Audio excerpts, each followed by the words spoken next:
Bem-vindo a mais um Trabalho em Revista. O TRT de Mato Grosso está renovando seu cadastro de peritos que atuam em processos trabalhistas.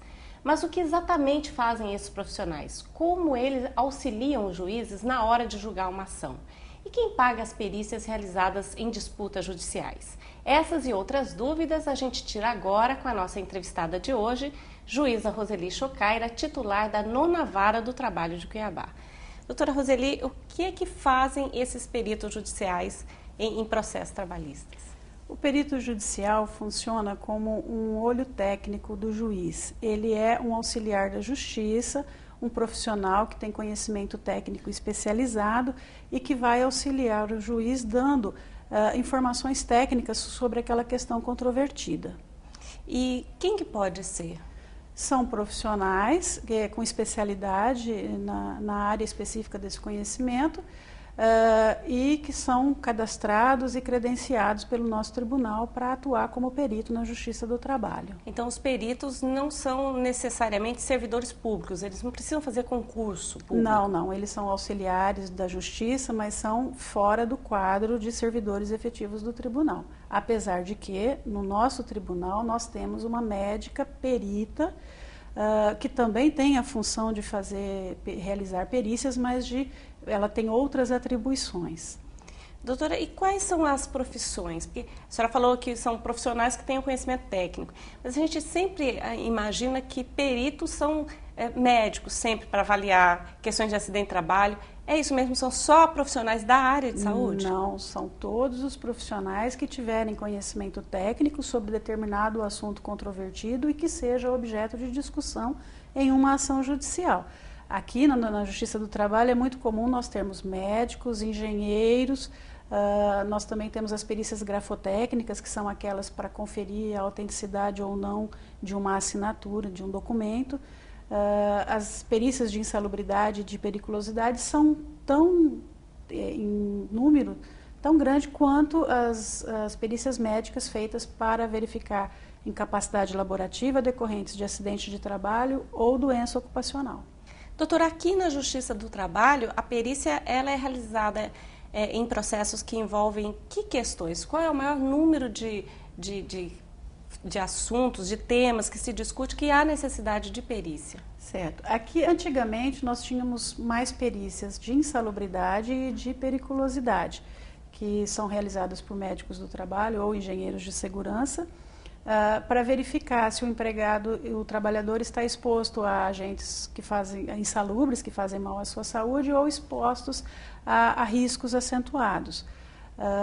Agora, com a alteração da competência da Justiça do Trabalho, onde as questões decorrentes dos acidentes de trabalho também, das indenizações, passaram a ser da competência da Justiça do Trabalho, nós temos um número expressivo de perícias médicas decorrentes de acidentes de trabalho e doenças ocupacionais, ou seja, doenças que tiveram origem pela forma como o trabalho foi prestado.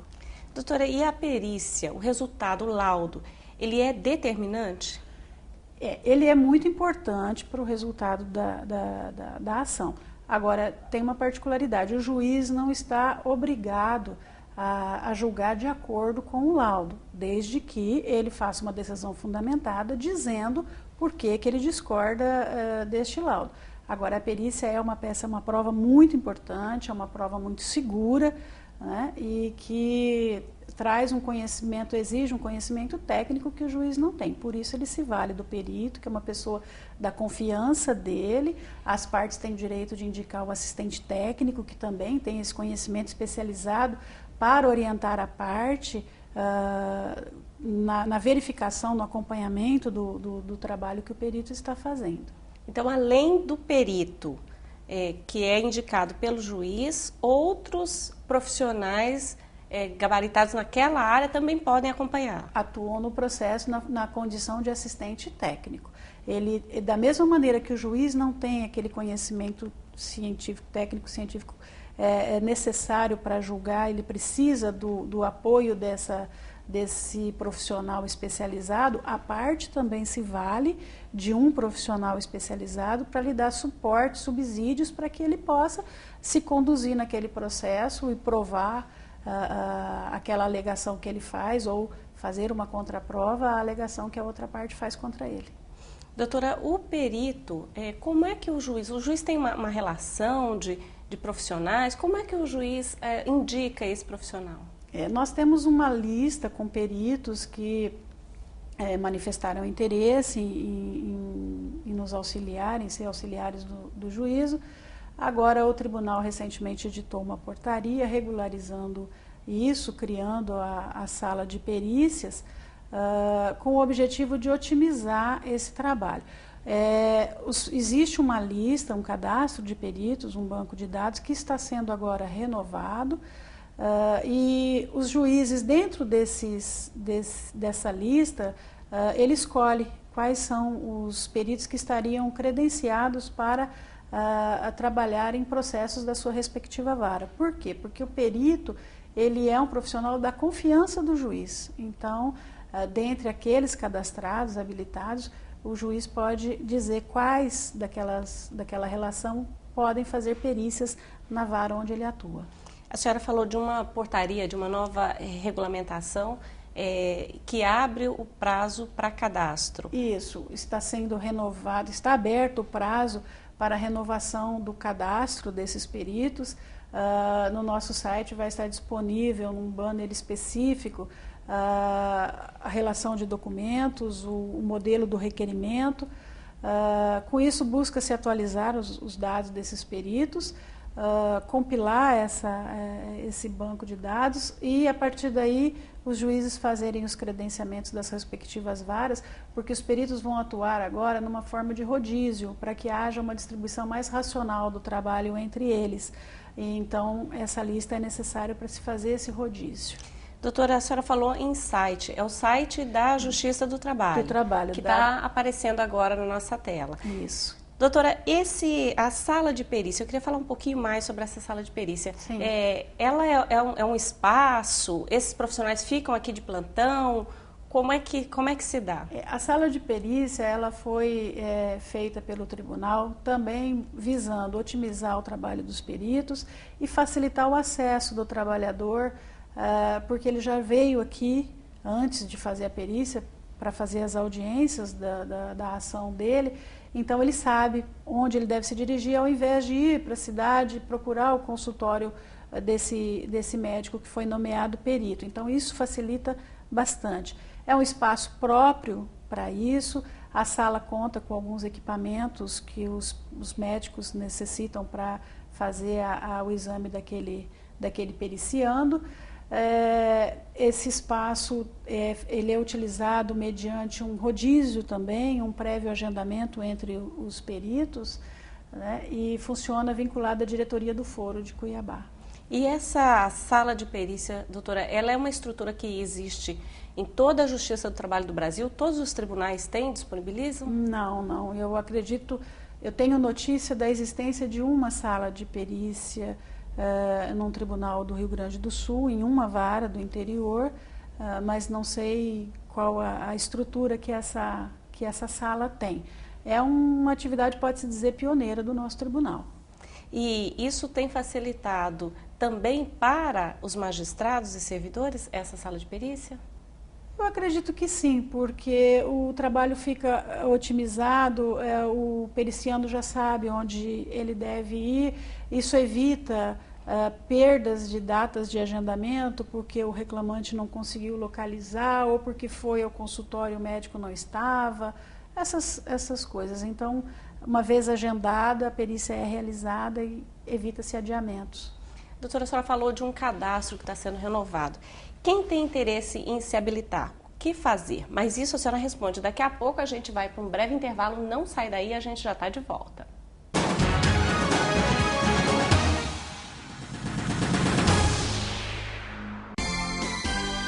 A Justiça do Trabalho de Mato Grosso vence a barreira da distância e chega até você através das varas itinerantes.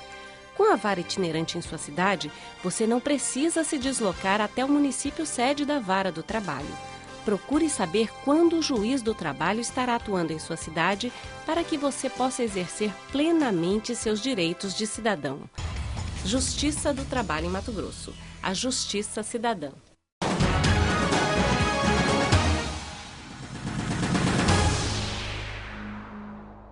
Este é o programa Trabalho em Revista, que hoje fala sobre perícias realizadas na Justiça do Trabalho. Doutora Roseli, a gente estava falando sobre esse novo cadastramento que o TRT está fazendo. Quem tem interesse, os profissionais que têm interesse em se habilitar, o que eles devem fazer?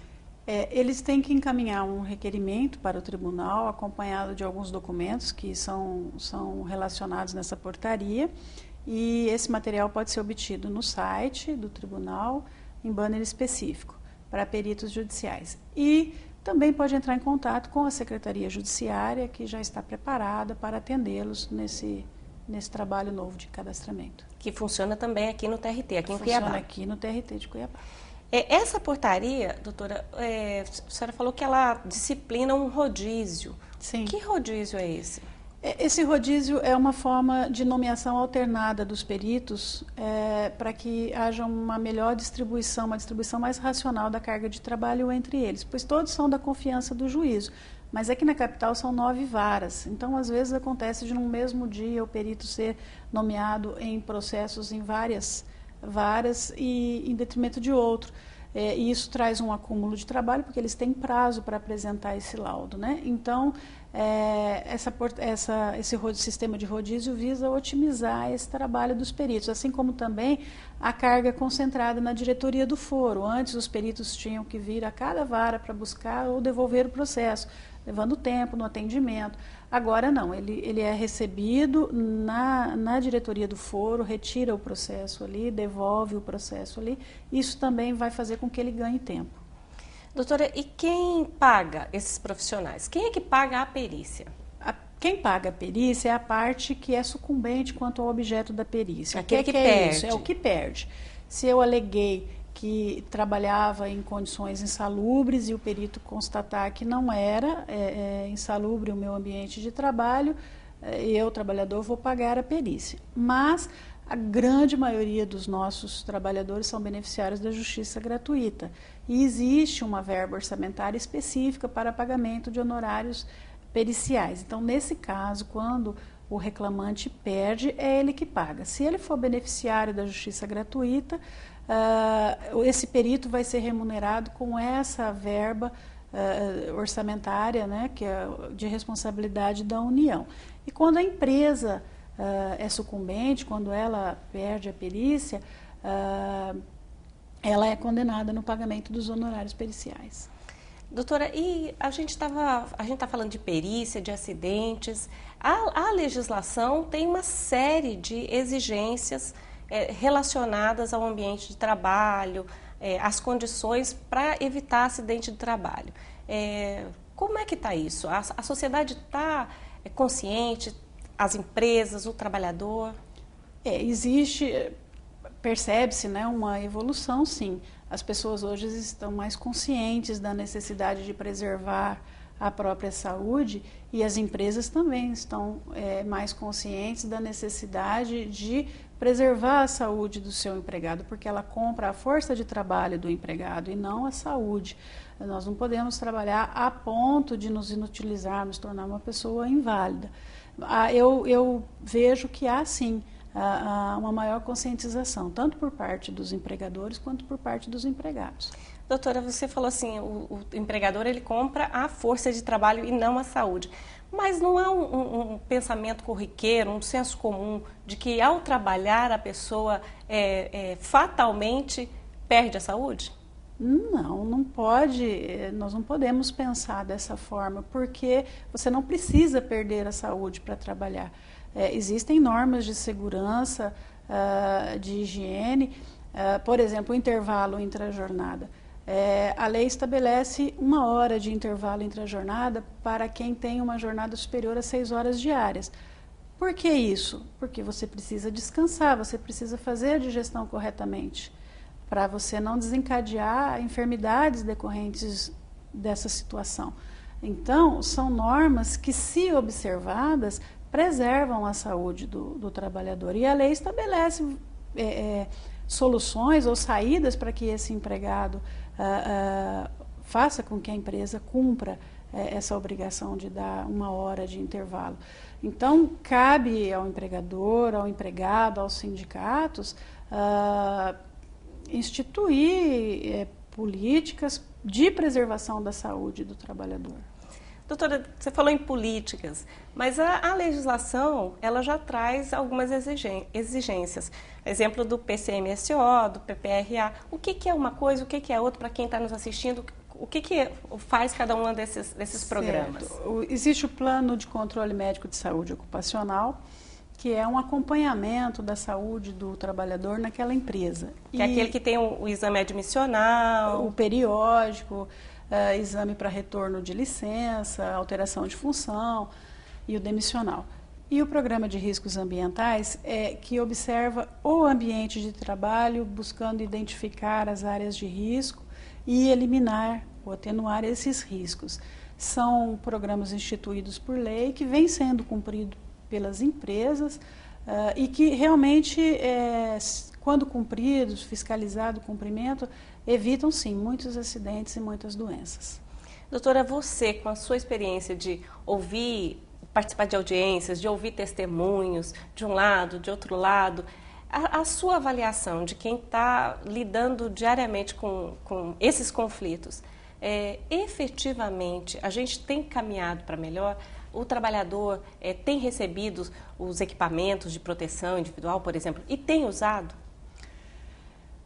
Não dá para dizer que todos recebem, mas as empresas que têm essa consciência da necessidade de cumprimento da legislação de preservação da saúde dos empregados e também da sua responsabilidade civil pelos danos que causar por violação desses dispositivos, tem sim, fornecem os equipamentos, fiscalizam o seu uso, e eu vejo assim no dia a dia muita imprudência também do empregado que recusa utilizar o EPI. Eu tive um caso uma vez que a pessoa furou o olho com um prego e o óculos estava na cabeça e não no rosto, onde deveria estar e que seria suficiente para evitar aquele acidente. Então, nós vemos sim muita displicência às vezes do trabalhador no cumprimento, na observância de regras para preservar a própria saúde. Agora, nós vemos muitas coisas também que poderiam ser evitadas se as empresas tivessem um pouquinho mais de sensibilidade, de melhor orientar ou de modificar as condições de trabalho. Empregado que abre a geladeira e vai para a chapa no fogão, abre a geladeira, pega a carne e vai na chapa fritar. Quer dizer, são coisas que podem desencadear uma doença, alguma coisa que poderia ser evitado. Doutora, e fica muito mais barato, né? Eu imagino. Você que está acostumada a fixar valores decorrentes de ações decorrentes de acidente de trabalho e outras, fica mais barato. Fica mais barato, fica melhor para todo mundo. Na Justiça do Trabalho, as ações têm uma tramitação muito rápida. Acidentes de trabalho que ocorreram no início do ano já estão praticamente julgados até o fim do ano, até em segundo grau, muitas vezes.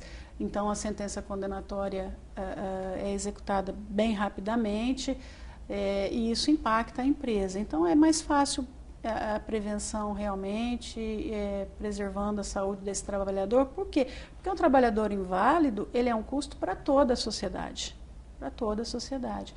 E eu, assim, uma coisa que me vem à cabeça agora, mas há muito tempo atrás, quando eu atuava em Diamantino, eu fiz uma audiência que me marcou, envolvendo um acidente de trabalho, que era um rapaz que não tinha 16 anos e trabalhava numa padaria e perdeu 2 dedos numa máquina. Um rapaz naquela idade não poderia estar operando aquela máquina sem qualquer treinamento.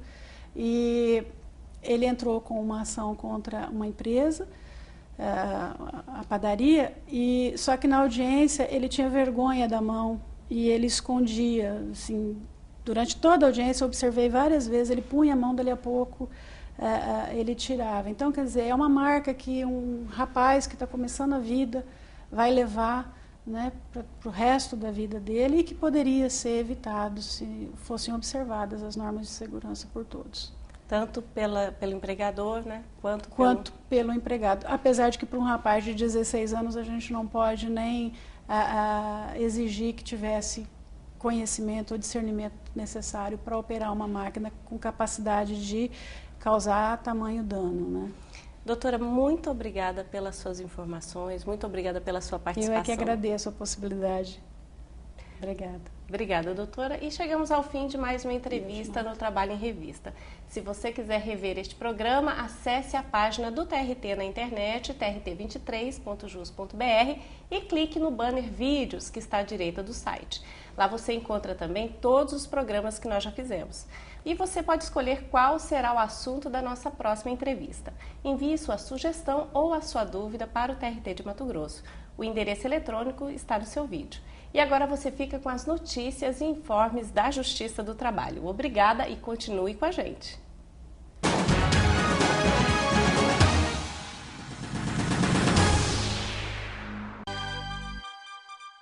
Os leilões judiciais integram as ações do Programa de Gestão Estratégica do TRT de Mato Grosso, tornando mais ágil a fase de execução trabalhista. Eles movimentam a economia local, possibilitam ótimas aquisições e garantem a quitação de débito às pessoas que ingressaram com ações trabalhistas. Participe dos leilões e aproveite para realizar bons negócios. Justiça do Trabalho em Mato Grosso. A Justiça Cidadã.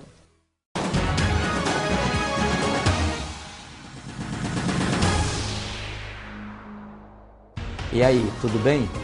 Estamos começando mais um resumo de notícias da semana. Divulgado o calendário forense de 2010. Homenagem póstuma. Fórum Trabalhista de Barra do Garças terá nome de servidora. Assinatura digital de acórdãos é implementada no TRT de Mato Grosso. Correição ordinária nas varas e no foro de Rondonópolis. Danos morais e estéticos. Mantida a condenação de empresa em quase R$200 mil.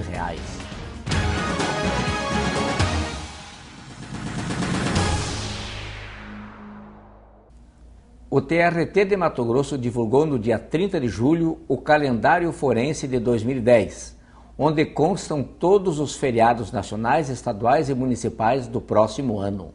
No calendário é possível verificar também os feriados regimentais do Judiciário Federal, que são informações indispensáveis a todos os que atuam e são atendidos na Justiça do Trabalho.